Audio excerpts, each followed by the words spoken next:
I want to add something about the Dial Tone. The Dial Tone was opened as a restaurant to serve the people that worked for the phone company, which was right behind it.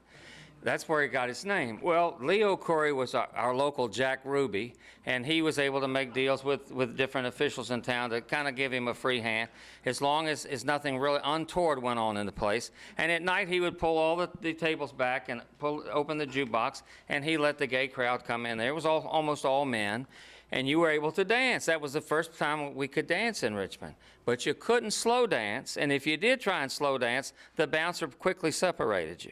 But he did allow slow dancing on New Year's Eve. That was God's little gift to us from the ABC board. They didn't come out and check on New Year's Eve. So that's what I wanted to add about the Dial Tone.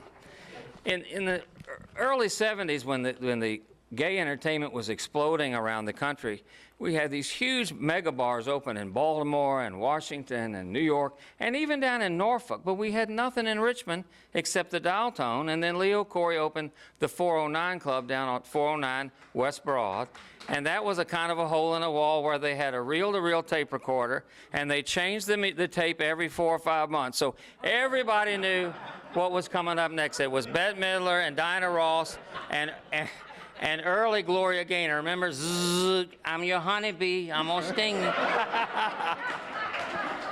And we decided we needed something better than that. So Wayne Cash, who owned Joe's Inn, and Tony Craddock, his lover, who owned Hair Nouveau, and myself, who was in the movie business, decided to pool our resources and open another club. We leased an old automobile showroom, which was in the 700 block of West Broad, which is down right at Laurel and Broad, and we opened the ChaCha Club in February of 1975.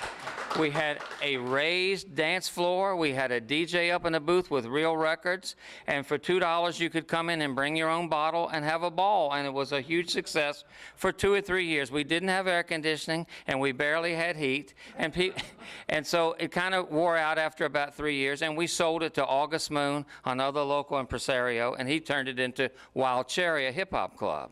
Well, we got out of the business for about a year, and people kept saying, we got to have another club, we got to have another club. So we went over to Main Street, and we bought an old bank building, and we opened Club Fame. We picked Club Fame because David Bowie had a hit song on the radio called Fame, and Studio 54 was famous for having their rope line out front. So we went after that crowd. But Studio 54 was really a gay club with a lot of celebrities. So we went after that crowd. And we had a rope line, and we had a DJ in the bank vault playing the music, and it was great. And the amazing thing that happened with the ChaCha, with Club Fame, which we later turned back to the ChaCha Club, was all of the punk rock kids started coming, because they said, you know, we're freaks, y'all are freaks, we'll get along great. And we started having bands play there. We had Dickie Disgusting of the Degenerate Blind Boys, Mud Wrestle Dirt Woman, and it was a huge success.